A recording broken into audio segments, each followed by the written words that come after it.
അദ്ദേഹം നല്ല ഭർത്താവാണ്, കുടുംബത്തെ നോക്കുന്നു, ഉത്തരവാദിത്തമുള്ളവനാണ്. പക്ഷെ പഴയതുപോലെ പ്രണയം പ്രകടിപ്പിക്കുന്നില്ല. ഇത് എത്ര സ്ത്രീകളുടെ ഹൃദയത്തിലുള്ള വാചകമാണെന്ന് നിങ്ങൾക്കറിയാമോ? ഇന്ന് നമ്മൾ സംസാരിക്കാൻ പോകുന്നത് പുരുഷന്മാർ പ്രണയം നിർത്തുന്നത് എന്തുകൊണ്ട് എന്നല്ല, അവർ മനഃപൂർവ്വമല്ലാതെ പ്രണയം മറക്കുന്നത് എങ്ങനെ എന്നതിനെക്കുറിച്ചാണ്. പുരുഷന്മാരുടെ മനസ്സ് പ്രധാനമായും പ്രവർത്തിക്കുന്നത് പ്രോബ്ലം സോൾവിംഗ് മോഡിലാണ്. അവരുടെ തലച്ചോറിന് വേണ്ടത് നിയന്ത്രണം അഥവാ കൺട്രോൾ, ക്രമം അല്ലെങ്കിൽ ഓർഡർ ആൻഡ് പ്രവചനീയത അതായത് പ്രഡിക്റ്റബിലിറ്റി. വിവാഹത്തിന് ശേഷം ബന്ധം സെക്യൂർ ആയി എന്ന് തോന്നുമ്പോൾ പുരുഷന്റെ മനസ്സ് പറയുന്നത് ഇതാണ്: ഇത് ഞാൻ ശരിയായി പോകുന്നുണ്ട്, ഇനി ഞാൻ ശ്രദ്ധിക്കേണ്ട ഉത്തരവാദിത്തങ്ങളിലാണ്. അതിനാൽ ചിന്തിക്കുന്ന രീതി ഇതാണ്: സ്ഥിരത എന്നാൽ അവർക്ക് സ്നേഹമെന്നും പ്രശ്നമില്ലായ്മ എന്നാൽ ബന്ധം ശരിയാണ് എന്നും. അതിനാൽ റൊമാൻസിനെ ഒരു നോൺ പ്രയോറിറ്റി ലിസ്റ്റിലേക്ക് മാറ്റും. ഇത് ഒരു തീരുമാനമല്ല, ഇതൊരു അൺകോൺഷ്യസ് ഷിഫ്റ്റാണ്. പല പുരുഷന്മാരും അൺകോൺഷ്യസ്ലി പഠിക്കുന്നത് പ്രണയം അല്ലെങ്കിൽ romance means extra effort means തെറ്റ് സംഭവിക്കാനുള്ള സാധ്യത, അല്ലെങ്കിൽ വിമർശനം അല്ലെങ്കിൽ വഴക്ക് ഉണ്ടാകാനുള്ള സാധ്യത. അതുകൊണ്ട് മനസ്സ് തിരഞ്ഞെടുക്കുന്നത് കുറഞ്ഞ റിസ്ക്കുള്ള പീസ്ഫുള്ളായ റൂട്ടീൻസ്. അവൻ ചിന്തിക്കുന്നത് വഴക്കില്ല, പ്രശ്നമില്ല, എല്ലാം ഓക്കെ, പിന്നെ എന്തിനാണ് ഇത്ര വിചാരം. ആദ്യകാല ബന്ധത്തിൽ ടെസ്റ്റോസ്റ്റിറോൺ ആൻഡ് ഡോപ്പമൈൻ എന്നിവ കൂടുതലാണ്. അതുകൊണ്ട് they will follow romance, high excitement എല്ലാം സംഭവിക്കും. ഇവിടെ റിസ്ക് എടുക്കാൻ റെഡിയാണ്. എന്നാൽ 40-ന് ശേഷം ടെസ്റ്റോസ്റ്റിറോൺ കുറയുന്നു. Work stress, family pressure, financial responsibility എന്നിവ കൊണ്ട് കോർട്ടിസോൾ അഥവാ സ്ട്രെസ് ഹോർമോൺ കൂടുന്നു. റിസൾട്ട് എന്താണെന്ന് വെച്ചാൽ മൈൻഡ് മനസ്സിലാക്കുന്നത് romance means energy draining, so calm routine is A rewarding. പുരുഷ മനസ്സ് സർവൈവൽ മോഡിലേക്ക് മാറുന്നു.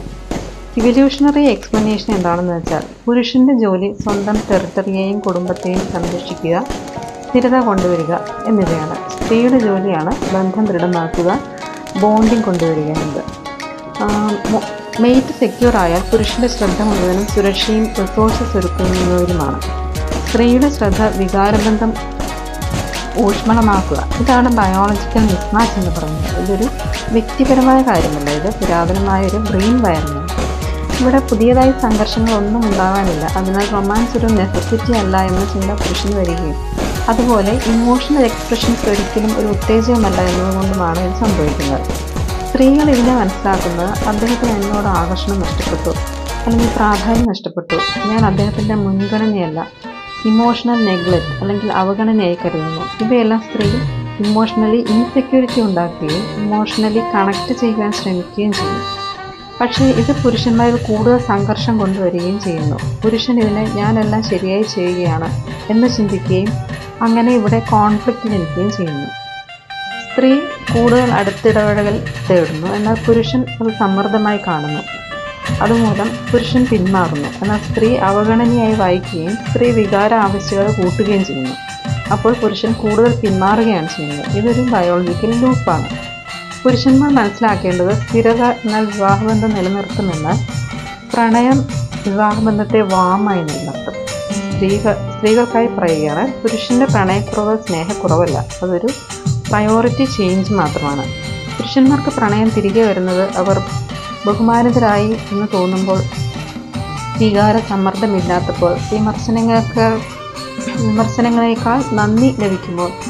പ്രണയം പ്രഷറിനോട് പ്രതികരിക്കില്ല, അതൊരു സേഫ്റ്റി ആൻഡ് അപ്രീസിയേഷനാണ് അത് പ്രതികരിക്കുന്നത്.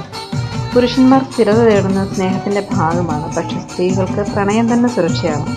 ഇരുവരും ഇത് മനസ്സിലാക്കിയാൽ വിവാഹബന്ധം വീണ്ടും ലൈവ്ലിയാകും. ഈ മെസ്സേജ് മറ്റൊരാളിലേക്ക് ഷെയർ ചെയ്യൂ. കാരണം പല വിവാഹബന്ധങ്ങളും തകരുന്നത് സ്നേഹക്കുറവ് കൊണ്ടല്ല, അവബോധക്കുറവ് കൊണ്ടാണ്. Thank you.